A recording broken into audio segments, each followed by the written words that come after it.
समस्त को नमस्कार जय जगन्नाथ मु दुष्मंत हाथी AWPL फाइटर आपण मानक आउ एक नुआ वीडियो हार्दिक हार्दिक स्वागत जनाऊँगी।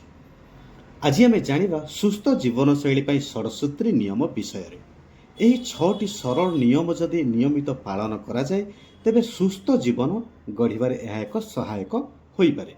तेणु भिडियोटी को शेष पर्यंत निश्चय देखंतु। जदि आपण आम चैनल रे प्रथम थर पे आसीचंती तेबे दयाकरी आम चैनल को सब्सक्राइब करंतु एवं पाखरे थिबा बेल आइकन को दबाई दियंतु जहा द्वारा आमर प्रत्येक नुआ वीडियो र सूचना आपण सर्वप्रथमे पाई परिबे। तेबे चलंतु जानिबा षडसूत्री नियम। आमर जो 6टा नियम अछि जदि जे कौनसी आयुर्वेदिक जड़ीबूटी हो बा आमर एलोपैथिक मेडिसिन हो तो किए भी जदि खाऊछथि ताहले ये षडसूत्री नियम मानिबा आवश्यक। जदि का शरीर में नॉर्मल बेसिक रे कौनसी रोग बा कौनसी डिजीज जदि हबाक भी मध्य जाउछि बा किछि मात्रा जदि हेइ जाइछि तो आमे जदि ये षडसूत्री नियम को मानिबा तो कोउट ना कोउट हमको 100% हो कि न हो किछि मात्रा आमे उपशम मध्य पाई परिबा। तो सेति आमे षडसूत्री नियम मानिबा आवश्यक। जड़ीबूटी खाइबा सह जदि षडसूत्री नियम मानुछते तेबे 100% आमर रिजल्ट भी मध्य आसीबो। तो सेति समस्ते मानिबा दरकार। तो प्रथम नियम होछि कोन AWPL षडसूत्री नियम औषध सेवन डाक्तर किंबा योग्य परामर्शदाता सुपारिश अनुसार औषध को नियमित उपयुक्त मात्रा रे एवं उपयुक्त अनुपान सहित सेवन करंतु। जेमिति कि हमको जी भी आयुर्वेदिक मेडिसिन बा AWPL रो जड़ीबूटी देइछंती तो तांकर परामर्श हिसाब रे तांकर कहिबा अनुसार आमे सठिक भाव रे सेवन करिबा जोटा कि उपयुक्त मात्रा बा ठीक अनुपान रे जेमिति कुआ जाइथिबो सेमिति मध्य सेवन करिबा उचित। द्वितीय नियम होछि एलोपैथिक औषध। तो एलोपैथिक औषध व्यवहार करुथिले डाक्तरंक परामर्श बिना हठात बंद करंतु नाही। जदि केही AWPL रो आयुर्वेदिक जड़ीबूटी सेवन करुछंती ता पूर्वरु जदि से कौनसी एलोपैथिक मेडिसिन यूज करुछंती व्यवहार करुछंती तेबे से ये मेडिसिन नबा मात्रे ये जड़ीबूटी नबा मात्रे हठात बंद करंतु नाही।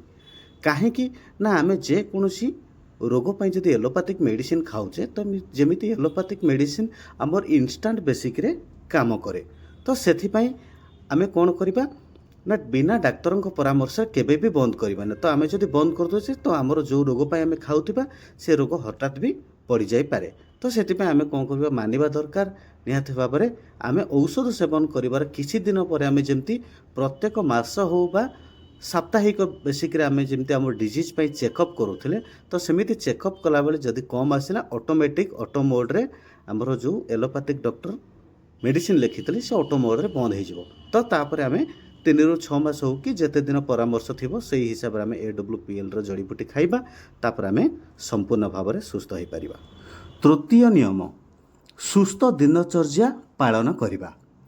दिनचर्या आम पाई बहुत इंपोर्टेंट। आमे जदि जड़ीबूटी सेवन करूचे बा जदि आमे सुस्थ जीवन चाहूचे तो सूर्योदय पूर्वर उठी नित्यकर्म संपूर्ण करंतु। प्रतिदिन योग प्राणायाम सकाळे चालिबा एवं शारीरिक व्यायाम मध्य करंतु। गरम पानी रे ठंडा पानी मिसाई गाधांतु नाही।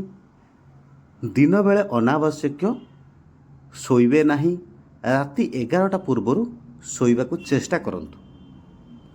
ठीक समय रे खाद्य ग्रहण करंतु जेमिति सकाळ 8टा रु 8:30 भितरे सकाळ खाइबा मध्याह्न भोजन 12 रु 1 भितरे जलखिया 4टा रु 5टा आमर जेमती उपर बेला रात्र भोजन 8टा रु 9टा भितरे। तो ये दिनचर्या को आम जदि पालन करूचे तो कोट ना कोट आमर गैस एसिडिटी विभिन्न प्रकार जीवनशैली रोगरू आम वंचित रही परिबा। तो सेति पय आम निहाती मानिबा दरकार। चतुर्थ नियम जानिबा बारणीय खाद्य और अभ्यास। आमर कौन अभ्यास अछि बा आम कौन खाद्य को बारण करिबा अत्यंत आवश्यक। जदि आम AWPL आयुर्वेदिक जड़ीबूटी सेवन करूचे आंध्रा माछ ब्रॉयलर कुकुड़ा और अन्यान्य बारणीय खाद्य को एड़ांतु। फ्रीज जिनिस और ठंडा पानीय पियंतु नाही।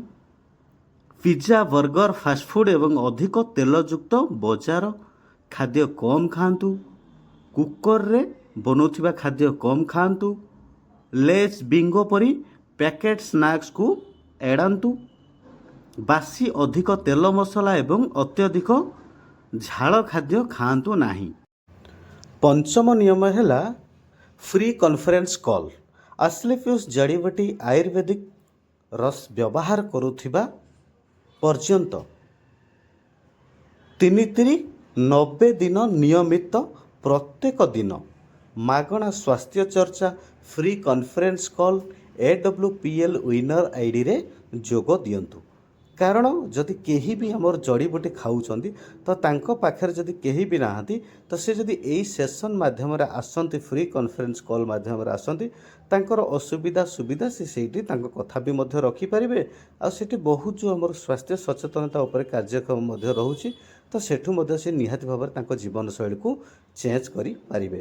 ତ ନିହାତି ଭାବରେ ସମସ୍ତେ ଚେଷ୍ଟା କରନ୍ତୁ ଆମେ ଫ୍ରି କନଫରେନ୍ସ କଲ୍ରେ କେମିତି ଆଡ଼୍ ହେବା ଆଉ ଆମେ କେମିତି ସବୁ ଜିନିଷଟା ଜାଣିବା, ଶିଖିବା, ଆଗକୁ ମଧ୍ୟ ଇମ୍ପ୍ଲିମେଣ୍ଟ କରିବା, ଆଗକୁ କେମିତି ଆମେ ସମ୍ପୂର୍ଣ୍ଣ ଭାବରେ ସୁସ୍ଥ ରହିପାରିବା। 6 ନମ୍ବର ନିୟମ, ନିୟମିତ ପରାମର୍ଶ। ଔଷଧ ସେବନ ସମୟରେ ନିଜର ସ୍ୱାସ୍ଥ୍ୟ ଅବସ୍ଥା ବିଷୟରେ ନିୟମିତ ଭାବରେ ଯୋଗ୍ୟ ପରାମର୍ଶଦାତାଙ୍କ ସହ ସପ୍ତାହରେ 2 ବା 3 ଥର କଲ୍ କରନ୍ତୁ। କାହିଁକି କଲ୍ କରିବା?